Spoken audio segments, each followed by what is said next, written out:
In case anyone doesn't know anyone who's here today, from my far right, Dr. Malatras, who's not really a doctor, Dr. Zucker, who is really a doctor. To my left, Melissa DeRosa, Secretary to the Governor. To her left, Robert Mejica, Budget Director. Let's give you some facts today. My man, Sergeant Joe Friday, just the facts, ma'am. My daughters say nobody understands who Joe Friday is. That's their mistake. Dragnet was an underappreciated cinematic treasure, in my opinion. Joe Friday, just the facts, just the facts. Here are just the facts. Hospitalization rate is down from 18,000 to 17,000 mark. That is good news. Total hospitalizations down. We talk about the flattening of the curve, the apex. How long is it flat? When does it start to curve? We don't know, but this is a good sign today. If you look at the net change in hospitalizations, it's down more significantly than it has been, so that's positive news. 3-day average, which again is more accurate than the day-to-day counts. I'm a little skeptical about the day-to-day counts. This is all a new reporting system, but the 3-day average is more reliable. ICU admissions number is also down significantly for the first time, so that's good news. Intubations is down, and that's really good news because the intubations ultimately lead to the worst news. 80% roughly of people who get intubated never come off the ventilator. The number of new people who are diagnosed with COVID, about 2,000 still yesterday. So when you see the reduction in rates, remember what we're talking about. We're talking about a reduction in increases. You still have 2,000 people every day about who are walking into a hospital for the first time or who are being diagnosed with COVID for the first time.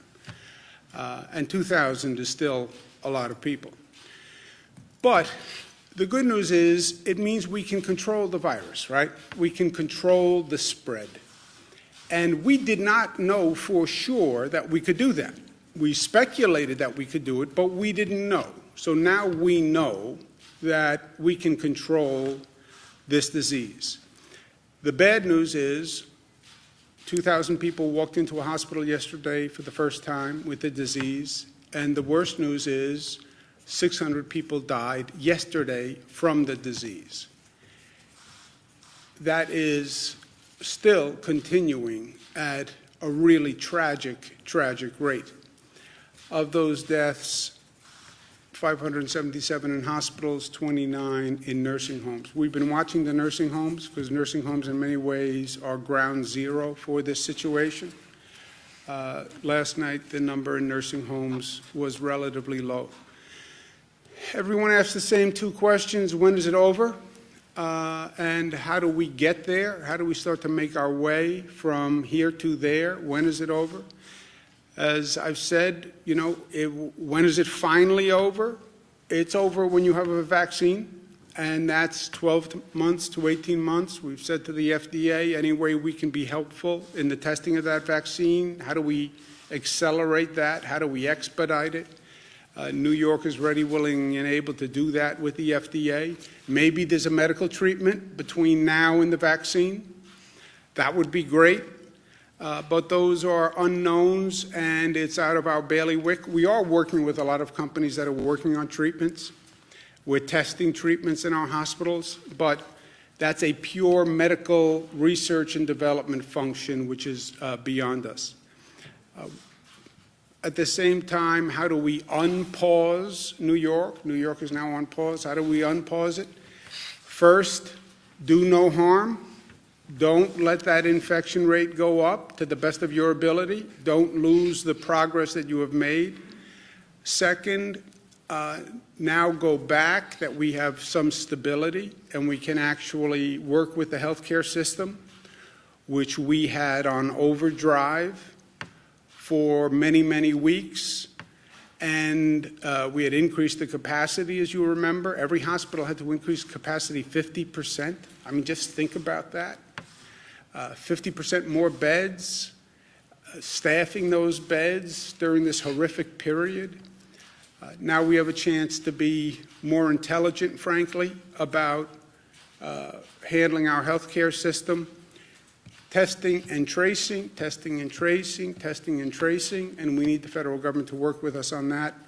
And then phasing an economic return to the quote-unquote new normal, right? Those are all activities that are going on at the same time, and that's our plan to quote-unquote unpause New York. You stopped everything.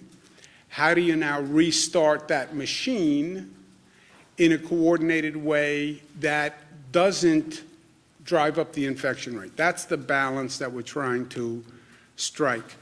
On unpausing and having businesses open, that is a nuanced question. There's no light switch. It's not all businesses go back tomorrow. It's what businesses, what do they do, what risks do they pose, and what changes can they make in their business to make them more safe. You know, this is not just government deciding. It's government deciding with private businesses who now have to take a look at this new normal, this new reality, and tell us how they think they can adjust to it. One of our questions in evaluations is, how essential is that business service, right? You have to start somewhere. Right now we have the economy working with what are quote-unquote essential workers. That's why the grocery store is open. That's why public transit is running. All right, so we want to start to bring the economy back, move up one tranche on how you define essential. What's the next level of essential businesses? Are there certain businesses that are inherently safer or can be safer?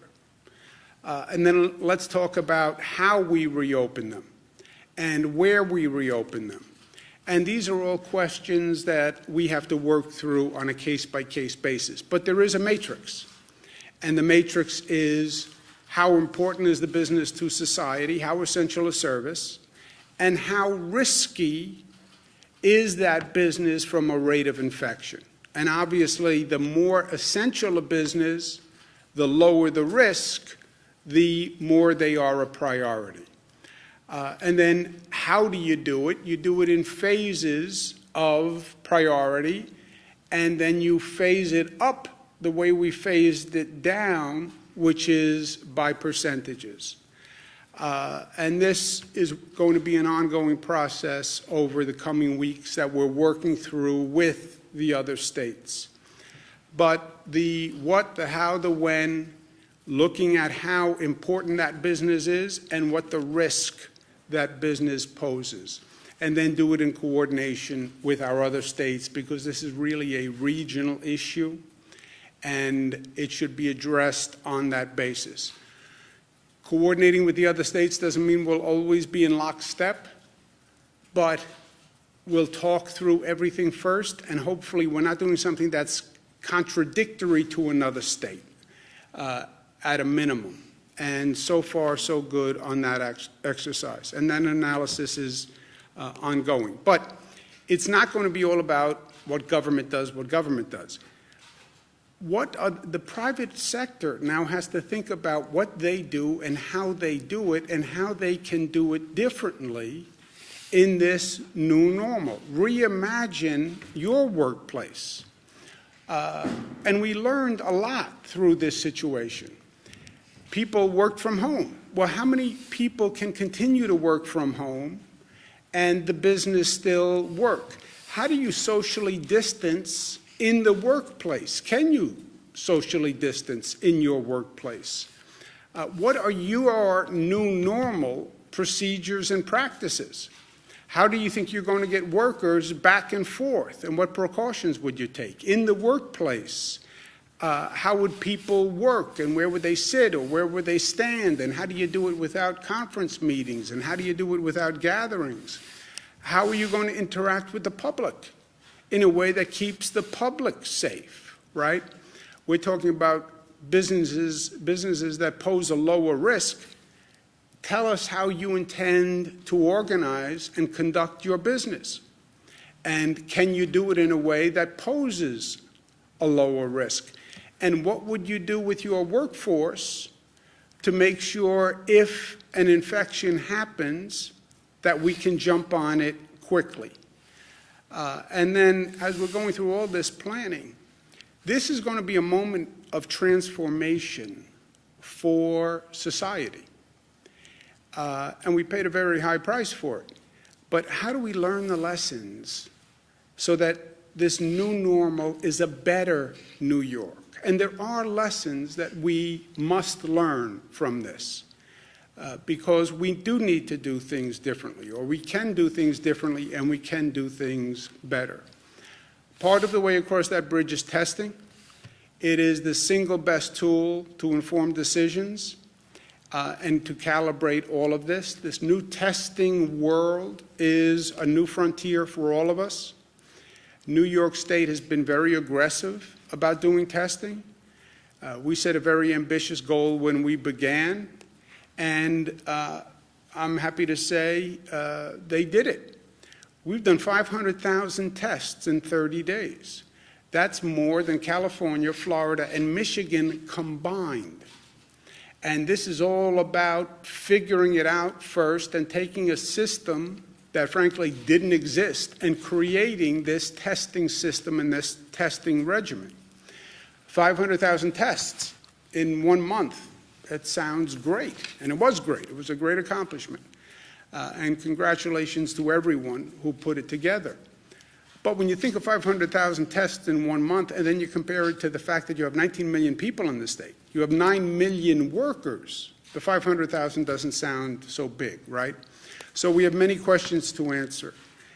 Where do you test? How do you get the supplies? How do you coordinate the private labs? How do you coordinate the demand going to these private labs, right? Everybody wants testing.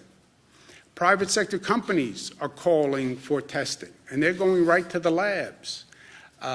Everyone is going right to these labs, and 50 states are competing, and the federal government is buying product from these labs. This has to be figured out, and it can only be figured out in partnership with the federal government. On top of that, once you go from testing, you have to trace every person who comes up positive. Trace means investigate. Investigate all those prior contacts. And then one contact, you test that person, leads you to another person. So the tracing investigators are really assembling an army that does not now exist. I spoke to the White House again this morning about it. I understand that this is a problematic area and the federal government's not eager to get involved in testing. I get that, but the plain reality here is we have to do it in partnership with the federal government. You're talking about supply chains that go back to China. A state does not have the capacity to do that. And there's no reason why you would have 50 states each trying to figure this out on their own, competing with the federal government, competing with the private sector. So I'm very much looking forward to the federal government's willingness to tackle this, understanding that it will be imperfect at best. But if we work together, we can do better than any of us could do alone. And that's what this is all about. You're not going to achieve optimum performance. You can't put together this national system with perfection. So people are understandably reluctant to get involved. But understanding the risk and understanding that it's never going to be done perfectly, if we work together, we can do better. And that's what we have to actually accomplish. We have to strengthen the healthcare system. Our surge in Flex, which is the first time we've ever called upon all these hospitals to work together and coordinate. Every hospital was basically its own enterprise. and then we go back and say, well, you all have to work together and coordinate, and we're going to help you coordinate. It was first time that's ever happened. We understand about a stockpile like we've never understood before. We understand about sharing resources like we've never understood before. And we understand about sharing among states and how good people were to New York when we needed it, and states stepping up and sending us ventilators. And I said, New Yorkers, don't forget, and New Yorkers are the most generous and most gracious, and we'll be there when people need help. New Jersey is still looking at their curve rising. The wave hasn't crested in New Jersey. They're our neighbors. Anything we can do to help. I've told Governor Murphy all he has to do is ask. We're here. And we're going to send 100 ventilators to New Jersey. But the key to all of this, the calibration, is the infection rate. And this gets a little technical, but I need people to really understand this. Why don't you open tomorrow? Because we're afraid the infection rate will go up. And everything we've been doing is to slow the infection rate. Well, how do you track the infection rate? We don't. We don't track infection rates. We see hospitalization rates, which are different. A hospitalization rate is a person who got infected and became seriously ill, so they had to go to the hospital. But we don't know how many people have been infected or are getting infected. We only know at this point how many people walk into a hospital, okay? Or how many people get tested in a nursing home. If you have advanced testing, then you'll have a better idea what % of your population has actually been exposed. That's what the antibody testing is all about. But the key is, as you're making this calibration on the reopening of the economy, as you're bringing more people out of their homes, how fast is that virus spreading, and how quickly is that infection rate rising, right? Dr. Fauci said early on that this virus spreads. It does it very well. And we know that, and we've learned it the hard way. The rate of infection is everything, okay? All those early projection models assumed a higher rate of infection, a higher rate of spread.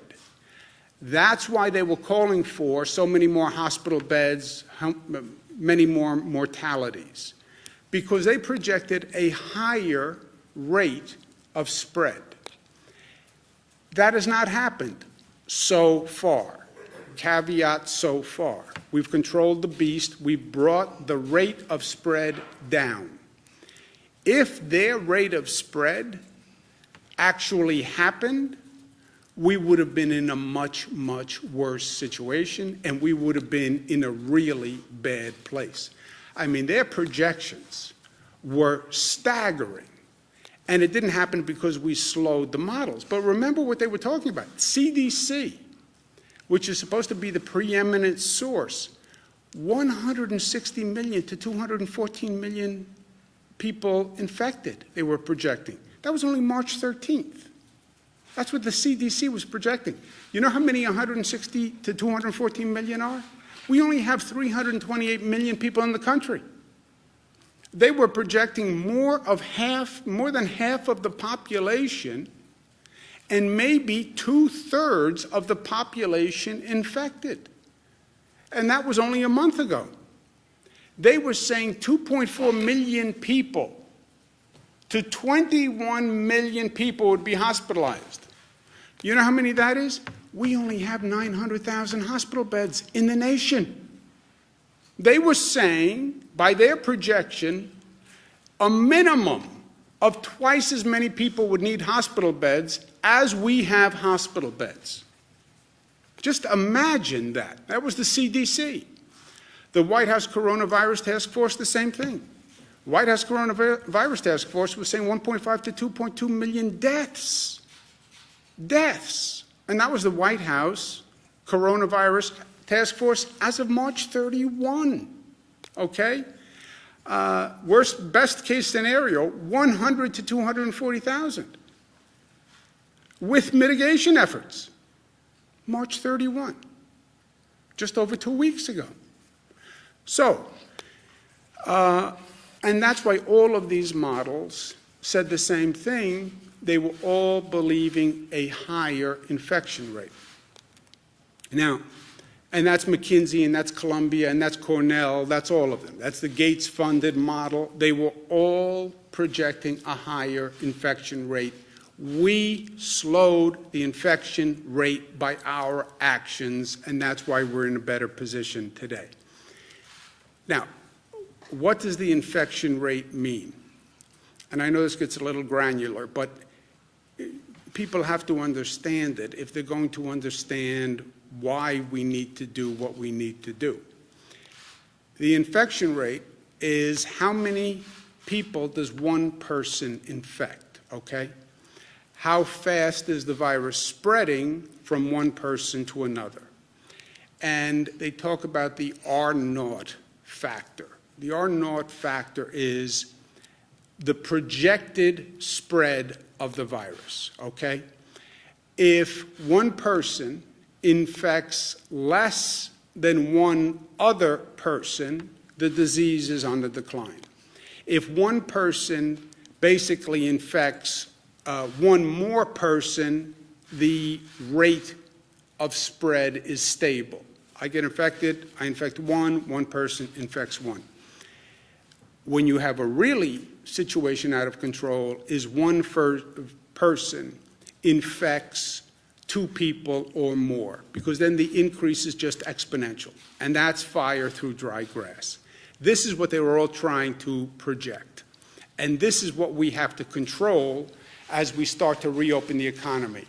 We say we turn the valve on the economy, we open a little bit, and we watch the meter, right? What's the meter? The meter is the hospitalization rate, or even better, the virus spread rate.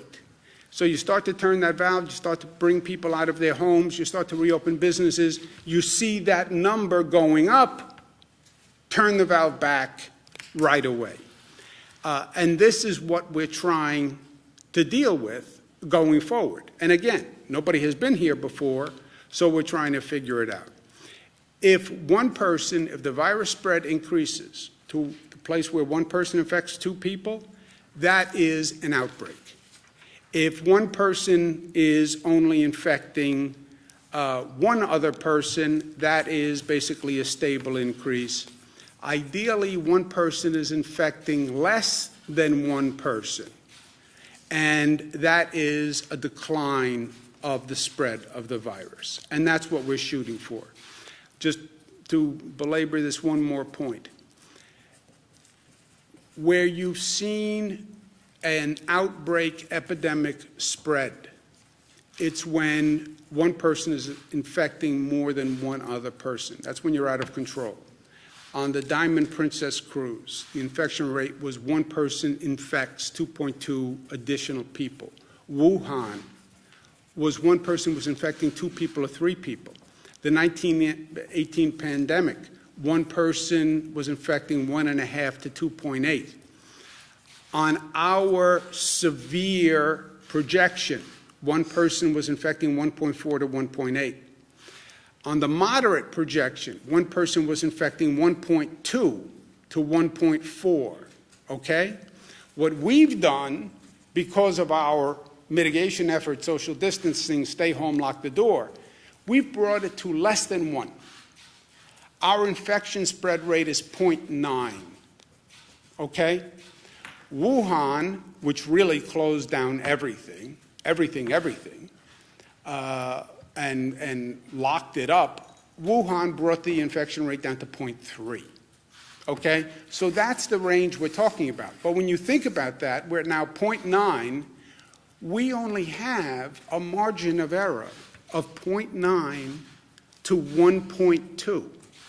1.2 takes you back to the high projection rate. We're at 0.9. That does not leave you a lot of wiggle room. So you're going to start to phase the reopening. You're at 0.9 now. After this entire close down, if you go to 1.2, you're going to have a problem again. So you see how narrow the window is.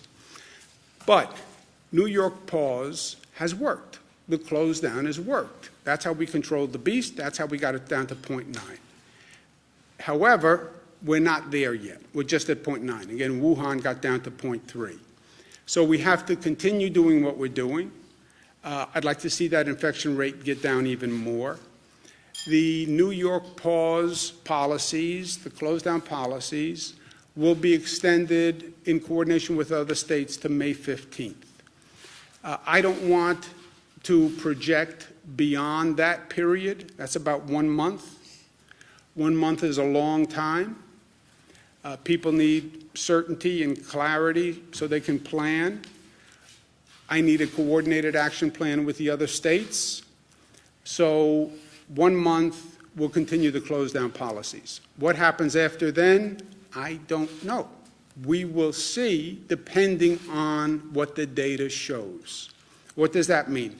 Tell me what our infection rate spread is. Is it 0.9? Is it 1? Is it 0.7? Tell me what the hospitalization rate is. And then the experts will tell us the best course of conduct based on that data. No political decisions, no emotional decisions, data and science. We're talking about human lives here. As relatively simple and possibly annoying as it seems, wearing a mask is one of the best things that we can do.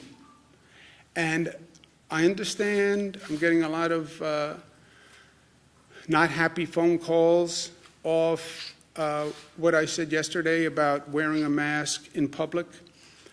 But I'm sorry it makes people unhappy.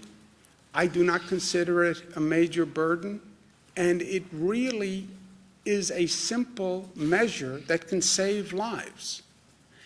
And yes, people say it's a personal intrusion on them. But again, remember, it's not just about you, right? I have rights also, and my kids have rights, and your kids have rights, and you have a right for another person to take reasonable safeguards not to get infected. So the masks work. We said in public today, I'm going to include public transportation systems, private transportation carriers, for-hire vehicles, any operator of a public system, an operator of a private carrier, and for-hire vehicles must wear a mask at all times. What does this mean? If you get on a bus, you need to wear a mask. If you get in a train, you need to wear a mask. If you get into a private car service, Uber, Lyft, the operator needs to wear a mask. If you get on a private bus, the operator needs to wear a mask, and you need to wear a mask on a private carrier. So is this inconvenient? Yes, but you're in a closed environment by definition. You're not socially distancing by definition. You're the front seat of a car to a back seat of a car. You're one seat in a bus to another seat in a bus.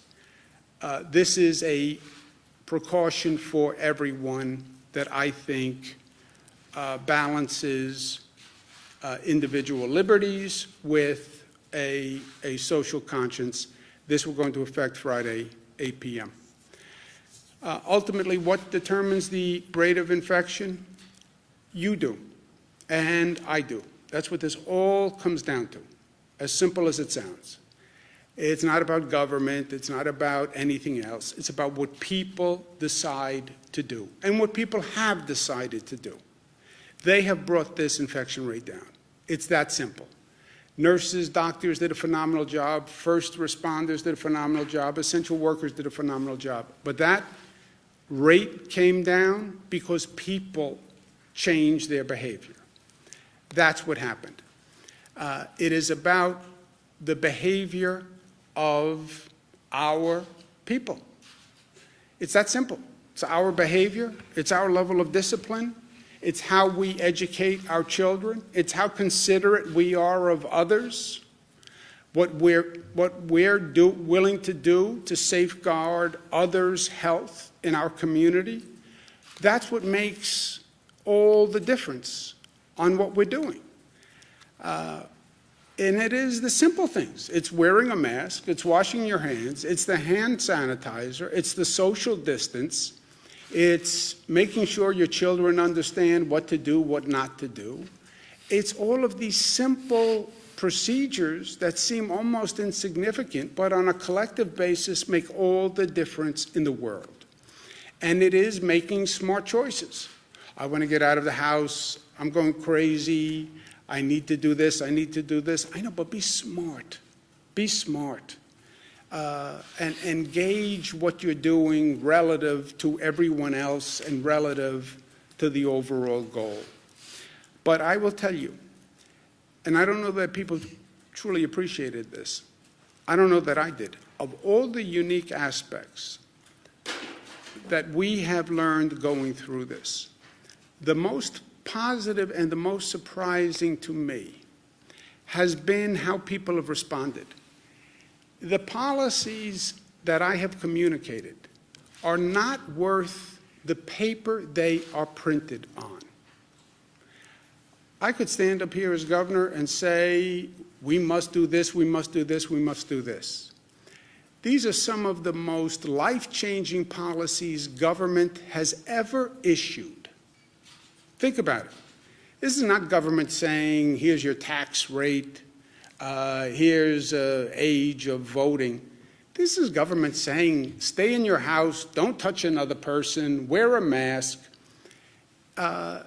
Government, I don't even have the ability to enforce these measures on any scale if people said, I'm not willing to do it. These policies, which are difficult, which are life-changing, they are being implemented by people because people are choosing to do the right thing. It is that simple. And what this is all about today, the masks on transportation. I trust in New Yorkers. You know, I believe if the facts are presented to the people in this state, New Yorkers will do the right thing. What is the right thing? There's always a right thing. It is the appropriate path that is socially and morally correct. And New Yorkers have a very strong right thing quotient. They know what the right thing is when they hear it. And all I'm trying to do is give them the facts and the information to explain why I'm suggesting these actions. They decide whether or not to follow them. I can't put a mask on 17 million people. 17 million people will decide whether or not they'll do it. But they have done it because they have the facts, they have the information, they understand the risks, they understand the rewards, they understand the consequences, and what they have done has worked. And it's brought this state forward, and it'll bring this nation forward. And that's New Yorkers at their best. And that's because we are New York tough. And because New York tough is more complex than the word suggests. It's smart, it's united, it's disciplined, and it's loving. And New Yorkers have proven that time and time again, every day for 46 days. Questions? Governor, let me answer. 10 nursing home residents have died of COVID-19. Can we do this today? Let's try something new. Let's not all talk over everyone. I'll make sure we answer. I'll get to you to answer the question. And let's just start. You know what? Go to Jesse. Or let's go to you first. Okay. In Hornell, New York, at least 10 nursing home residents have died of COVID-19. Philmont, there have been at least 23 cases and 6 deaths at one nursing home. The state helped mass test 15 residents at a New Windsor assisted living facility. How many and which nursing homes have reported clusters, outbreaks, or requested mass testing from the state, and where are they? And is the state advising nursing homes facing outbreaks to open COVID-only units or transfer patients elsewhere? Would you seen at least in a couple I will cases? get you, I don't know, we have hundreds and hundreds of nursing homes in this state, so I don't know what has happened in every nursing home in the state.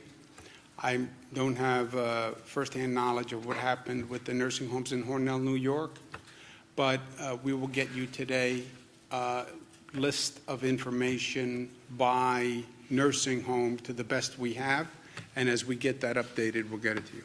Jesse? Governor, on the economic toll of this, Mayor de Blasio is talking about a $7.4 billion hit in terms of tax revenue.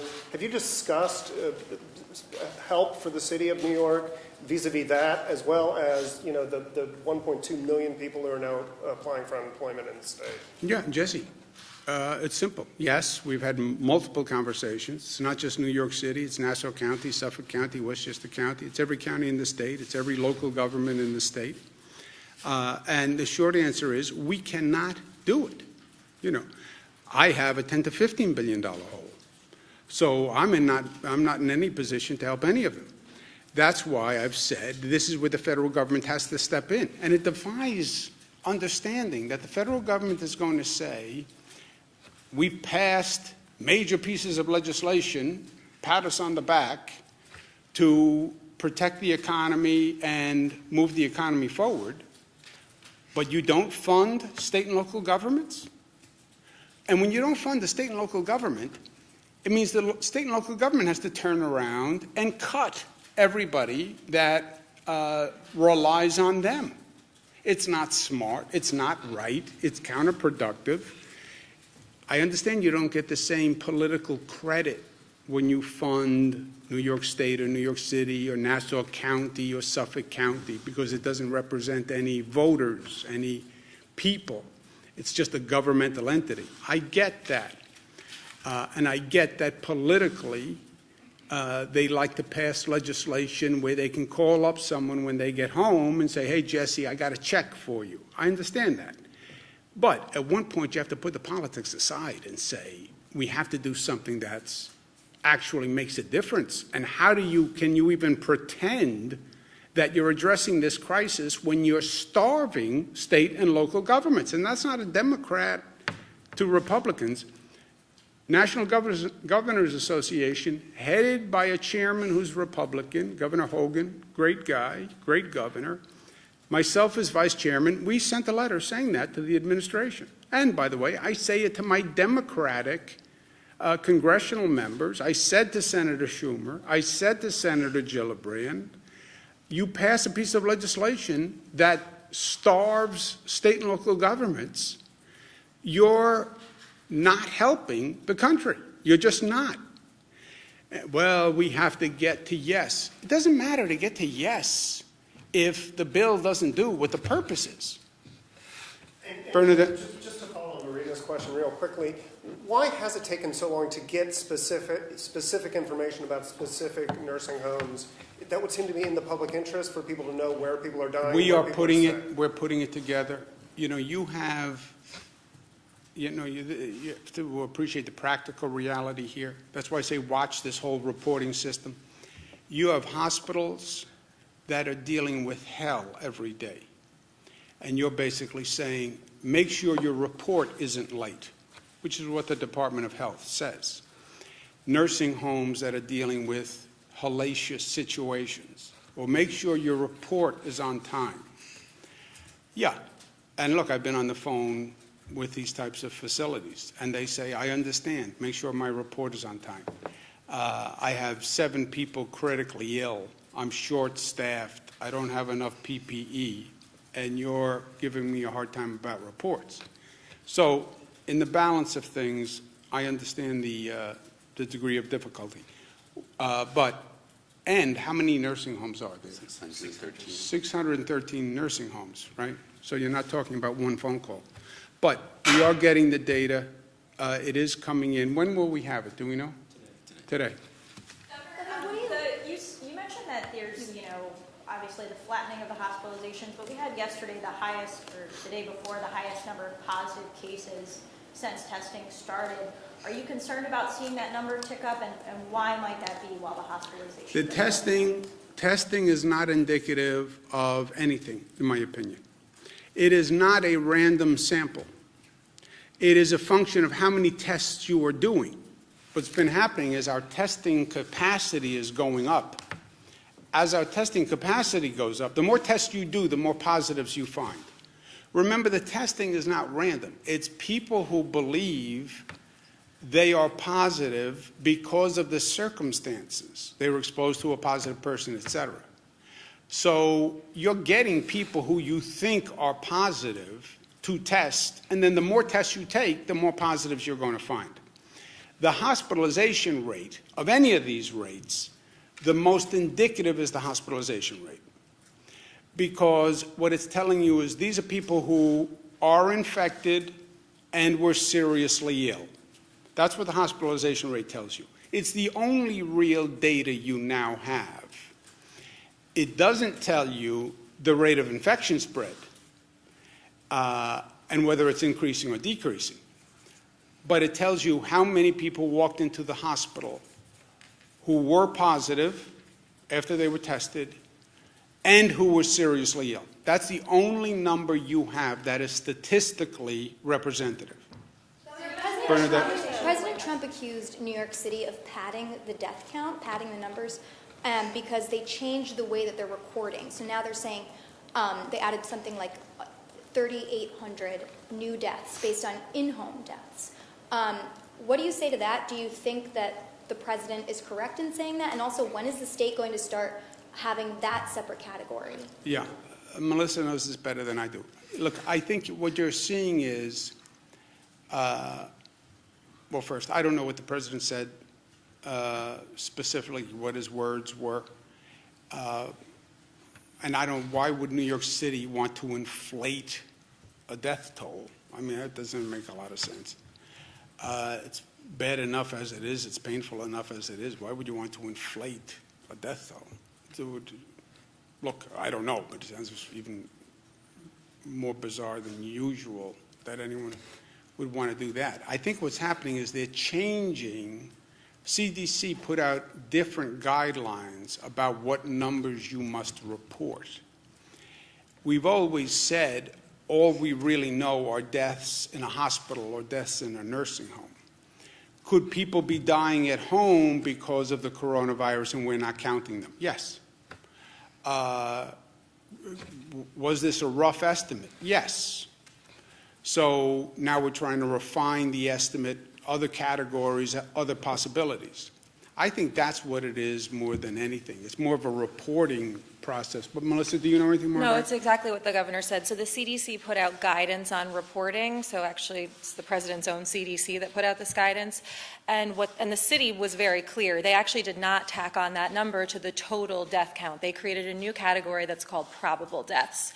This gets murky, right, because a lot of people are dying of various things, and if it's shortness of breath or you had a fever, there's a lot of assumptions that could be going on behind the positive. Everybody knows in this room, Assemblyman Brodsky, the assumption was that he had died from COVID. A few days later, they discovered it actually wasn't COVID. So the number is not precise, and the city actually did not put that number into the death count number. It's a separate category. I actually believe the press misreported this in some instances and conflated the two. And so that's what it was. But they did not pad the numbers, and this was a CDC-directed category that the city started reporting that the state is actually also working to report. Excuse me a second. Did you want to add something, Doctor? It's exactly what you mentioned. They're presumed, as Melissa said, they're presumed deaths, that somebody died from something which may have been a different respiratory illness, and they said, well, maybe it's coronavirus. Right, because the Post reported last week that EMS and law enforcement were going to homes and getting that raw data and saying, hey, this could potentially be a much larger number. So is that the kind of misreporting? No. So, but I'm saying when I say conflating, I'm saying there's probable deaths, and then there's the people who we know to have confirmed died of COVID. They tested positive, or after they died, there was an autopsy done, they tested them, and they confirmed after they died that they had COVID. So probable is a category that it's somebody who died, and based on the symptoms or based on how they died, they believe that it could probably have been COVID. So that's that category. The underreporting of the deaths in the home is another added complication into all of this. But to answer your first question, the city did not pad the numbers. They created a separate category to address the probable deaths, which was a directive of the CDC. Yeah, I think what happened, I think that refreshes my recollection. I don't think the city put the numbers together. I think the Times wrote a story that put the numbers together and then said they had a much higher number. I get it's a great headline, but it's not totally accurate. Karen? So we're seeing reports out of hospitals that some of the COVID patients, or a significant number, are having kidney failure, and that now that there's a shortage of the dialysis machines. I guess maybe that's more of a question for Dr. Zucker of how, is that something that you're Shortage worried of about dialysis machines? We have heard that we are looking into this about those who need renal dialysis and to make sure the machines are available for individuals. And regarding having kidney failure as a result of having a coronavirus, often when people get that ill and end up in the intensive care unit with multi-organ system failure, multiple problems, the kidneys are one of the organs which take the hardest hit initially. Is there a shortage right now? We have heard about an individual report, but there aren't shortages that are across the board. Now, every once in a while we've heard that they need a dialysis machine, and we worked on that to get them in. If they have a shortage, Karen, they call us. We have these daily inventory equipment sharing. That's a surge flex. So if any hospital has a shortage of anything on a daily basis, they let us know. And then we find that, and we've been able to find that equipment for them or that PPE, so nobody's had an actual shortfall. But if somebody had a problem that they couldn't do dialysis because they didn't have machines, they would have more than likely let the state know. Go ahead. I have a few follow-up questions on masks. Does the mandate apply to kids? 2 years and older. 2 years and older. Depends how you define kid. Which is what the CDC recommends. Okay. Yesterday, when referring to the mask mandate, you said it's not that inconvenient. You said, what's the big deal? For many people, we've learned it is a big deal to wear a mask. They feel that this is a symbol of government control. A lot of people feel that this is a symbol people are falling prey to fear. And we've seen doctors on the news for weeks now saying that regular masks, regular medical masks, and the cloth masks do little to protect you from coronavirus. Do you feel like you're underplaying the impacts of your mandate? No, I said, I don't know how you're going to be underplaying. I said that I know there's a lot of opposition to this. I've had many people say they don't like it. So, no, I'm fully aware of the opposition to wearing a mask. It's a face covering, right? Just so we're all saying the same thing. It's a mask or a cloth covering of the nose and mouth. It doesn't have to be a mask. It could also be a cloth covering. But no, I understand that people do not like it. And people understand, some people do not like it. And some people think it is an imposition. And it is a government overreach. I understand that. By the way, some people think the close down order was a government overreach. Some people think that this is all a fabrication and a political conspiracy. To them, I say, if you don't think 600 people died yesterday, and if you don't think that's a problem, I disagree with you. If you doubt that 600 people died, I'll bring you to see the 600 people. So is it a fabrication? No, 600 people died yesterday, okay? And that's a reality we deal with every day. We want to see fewer people die. I'm asking New Yorkers to wear a mask, not just to protect yourself, but to protect other people from you. If you have the virus, you can infect other people. And you have a liability, a responsibility not to infect me because you're sick. And that's what a mask would help. I understand the opposition. My phone's ringing off the hook with the opposition. I also understand what 600 deaths mean. I understand the toll on the healthcare system. I understand the nurses and the doctors who are stretched to their limits. I understand the police officers who go out there every day and who are afraid. And asking New Yorkers to wear a mask at this time, I think, is more than reasonable. I understand that people disagree. Are you wearing a mask on the day-to-day? When I am in public circumstances, yes. Here in this room, no. Let's do someone who didn't ask a question. What will it take for us not to have to social distance? You've said that a vaccine can take 12 to 18 months. Is that how long we'll have to social distance for? You know, it depends on how good we are at reducing the spread of the virus, and we don't know that. It also depends on when they come up with a medical treatment, and we don't know that. So I understand people want certainty and closure, but we don't have it. We don't have it. Let's do someone who didn't ask a question. Josefa? California, Gavin Newsom is giving undocumented immigrants $500 since they were cut out of the federal stimulus package. Is New York considering doing something similar, and can we do that considering our financial state? Well, look, we financially, if we don't get the federal government to actually pass a piece of responsible legislation, and I've said to the extent they care for my 2 cents, our senators, don't pass a piece of legislation if it's not responsible. Well, then they'll say we didn't pass legislation. Yeah, say I wouldn't pass an irresponsible piece of legislation. Better than passing an irresponsible piece of legislation, right? If those are the options, life is options. So yeah, we are at a point financially where we have a $10 to $15 billion deficit. Yesterday I was asked about, well, why not just let the raises go through for state workers? When you are broke, it would be irresponsible to do these things. I do hope and believe the federal government should have a more inclusive policy. All right, let's do one. Undocumented immigrants, that there's no shot. Well, we're looking at it, but we have real financial problems right now. Hey, Governor, at a time when you're talking about the importance of regional coordination, it seems Governor Murphy is allowing state parks to stay open, yet here in New York State they are closed. Is that problematic? You know, as I said, there's not going to be 100% conformity of the plans. More, it's understanding what they're doing, what we're doing, so we don't conflict and bump into each other, which has happened in the past, because people make decisions. The state parks, look, I can argue it either way, right? All of these things are judgment calls, but I don't think that's especially problematic either.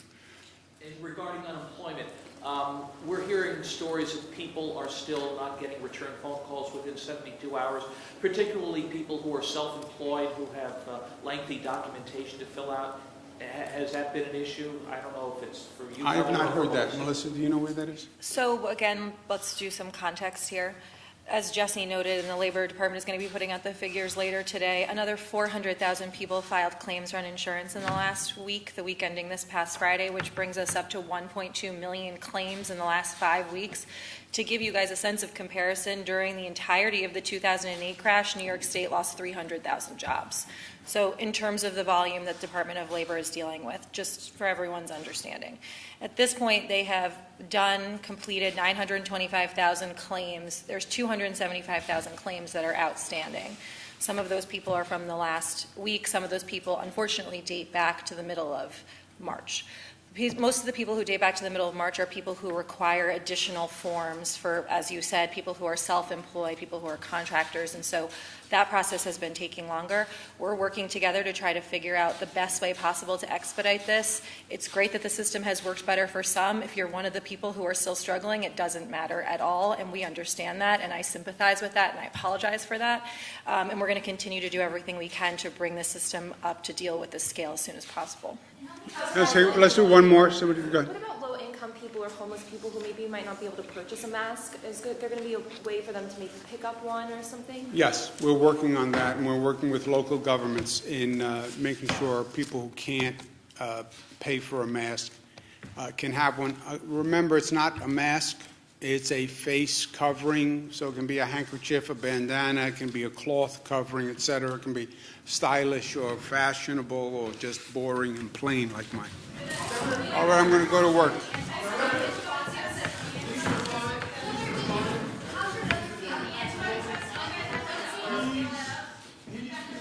better. Thank you for asking.